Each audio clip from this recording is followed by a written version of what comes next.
Urbanization is associated with human development and progress. It is the process by which cities grow and the percentage of the population continues to increase as time passes by. Cities are known to be the heart of technological advancements and economic growth of the country. The National Capital Region, or NCR, the Philippines' smallest region, serves as the economic, political, and educational hub. It accounts for 21.68% of the total population of the Philippines. From 2015 to 2020, Metro Manila grew at a 0.77% annual rate. Urbanization in Metro Manila opened up many jobs and educational opportunities for Filipinos, as well as improved living conditions for some.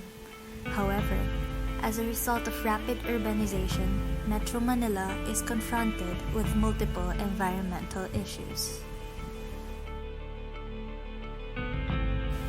And one of these is solid waste problems. The growth in the global population forces businesses and factories to produce more resources because of people's demand. However, these resources or products become wastes that are most likely to be non-biodegradable. In Metro Manila alone, this region generates 25% of the Philippines' total waste, making it a problem for proper waste management. The effects of rapid urbanization made Filipinos hope for an opportunity for a better job. Being Manila as the capital city, this resulted in the increase of informal settlers not only in Manila City, but the whole metro. Unfortunately, not everyone had the opportunity they were hoping for.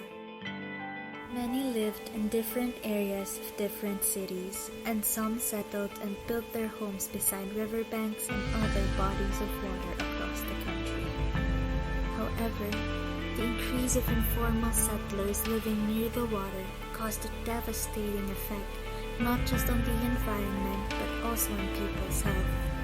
With the people's practice of improper waste management, the situation in the region's riverbanks become much more life-threatening, especially for everyone who lives near the riverbanks. It has been a gloomy day today in Metro Manila. Moderate rains were also experienced in different parts of the country. In NCR, some places were flooded, including Manila where water was knee-deep. Some vehicles were stalled as motorists found it difficult to pass through flooded areas. In addition to water pollution and improper waste disposal, flooding is another issue that Filipinos continuously face.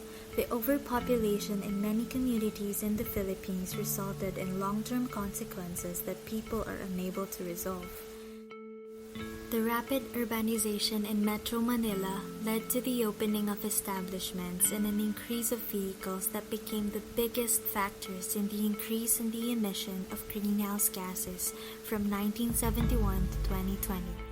The 7.7 increase of private cars alone in Metro Manila from 2016 to 2018 is alarming.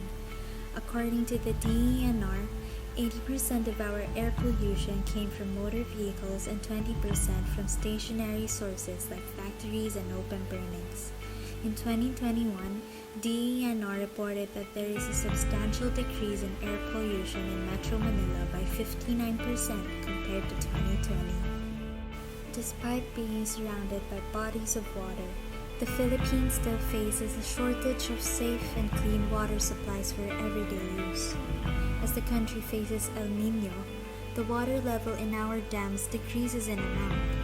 Thus, Filipinos are having a high demand for water with little to no supply to provide. Pag walang tubig, hirap-hirap talaga. Ilang araw na. Mapupuyat ka, gising ka na maaga para maghanap ng unahan. Pagkatapos, wala naman tubig. Indeed, urbanization has advanced the world's development, but it has had long-term consequences along with short-term solutions. The majority of the problems that Filipinos face today are the result of poor natural resource management, pollution, a lack of basic services, and the increase of marginal areas. So, What can we do to create a sustainable future for the next generation? Several government-mandated solutions were implemented years back, such as the Metro Manila Flood Management Project headed by the DPWH and MMDA, Humanitarian Assistance and Disaster Response Readiness Enhancement Program by the Philippine Navy, Resettlement Program by the National Housing Authority, the sole government agency responsible for housing production, and Toxic Substances and Hazardous Waste Management Program by the DENR Environmental Management Bureau. Alongside these programs, we as Filipinos must take into account everything that has been happening in our country.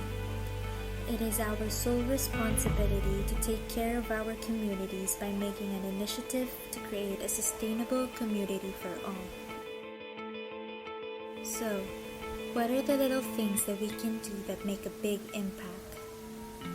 Practice proper waste management, recycle and convert solid waste into a usable product, conserve water, advocate for affordable housing and sustainable, safe, inclusive, affordable, and accessible public spaces and transport systems for abled and disabled people.